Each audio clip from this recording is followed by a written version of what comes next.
Opening statement ni Senator Raffy Tulfo ngayong araw ng Pebrero, sais 2024. Ito po ang nangyayari bago pa ginisa ni Senator Raffy Tulfo ang Presidential Peace Advisor. At iba pang kasamahan nito. Ukol sa decommissioning of former members of the Moro Islamic Liberation Front. Pakinggan po natin ang kanyang buong statement sa Senate hearing ngayong araw. Implementation of the normalization track of the CAB or the comprehensive agreement of the Bank sa Moro. Before we proceed, I yield the floor to Senator Tulfo, who would like to make an opening statement.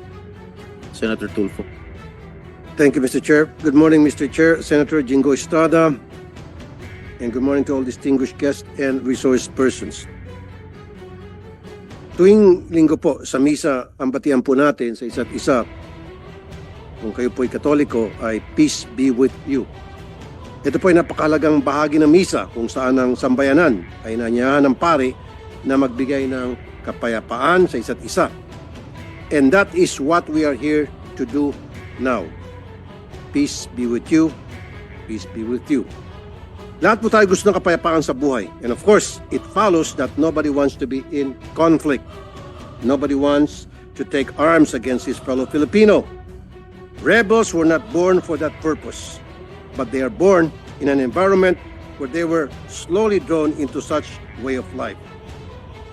Ito naman po talaga ang nakakalungkot kasi kung tutusin, karamihan ng mga involved ngayon sa armed conflict hindi pa pinanganak nung nagsimula itong mga rebellion ng kanilang mga grupo.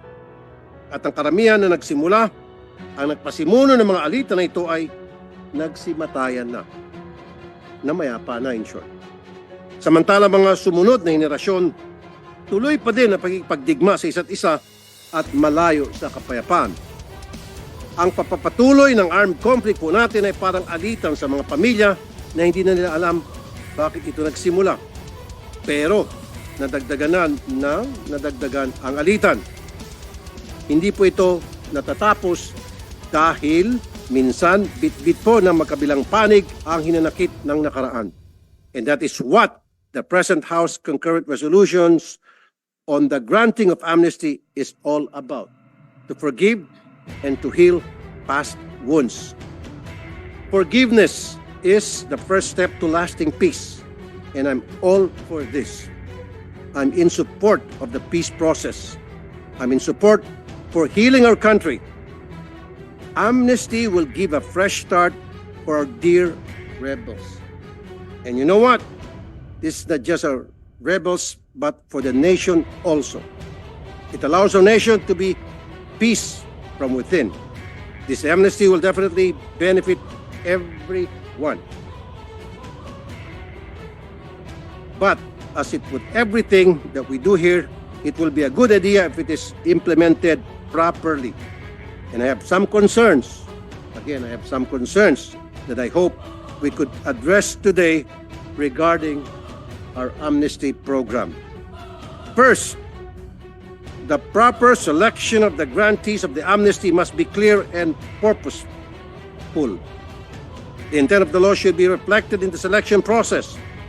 Dapat po may clear parameters and guidelines on these matters so that the grantees will be legitimate returnees and not pawns in the conflict sent to sow further discord. What parameters are being followed by the National Amnesty Commission? How are the local amnesty boards selected? And what is its composition? Second, we have to ensure that there are follow-up programs for our returnees.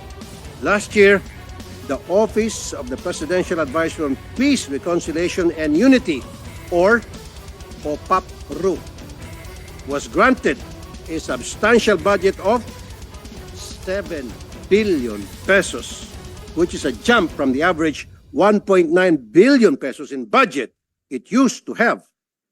The budget covers the National Amnesty Commission. How will this budget be utilized? 7 billion pesos. And the Pamana projects or the Payapa at Masaganang Pamayanan projects in the past, how successful were they? According to Presidential Peace Advisor Secretary Little G. Galvez Jr., 5 billion pesos will be allocated for Pamana projects for socio-economic interventions to ensure change lives and transform communities. I hope that this will be complete follow-through for the amnesty program. Finally, let us learn from the successful peace processes in other countries and how they utilize amnesty as part of the peace process. A model of that we have been following is the Good Friday Agreement, or the Belfast Agreement, that ended most of the violence in Northern Ireland. In the said agreement, they incorporated amnesty as a final step to the decommissioning and normalization of security arrangements in Northern Ireland, and this has been proven to be successful. Mr. Chair, this amnesty is not meant to condone criminal acts, nor it is a softer stance against terrorism. Rather, this is meant to weaken terrorism. Hopefully, by taking away its followers and showing that there are alternative options to living outside the rebel groups, terrorist operations will be crippled and ultimately cease. This ultimately is our dream. This is what I want for our uniformed personnel, for them to be involved in less armed conflict from within our country. We hope that after decades of conflict, we can finally see an end to this internal conflict. Thank you, Mr. Chair, and I would like to reserve my questions later.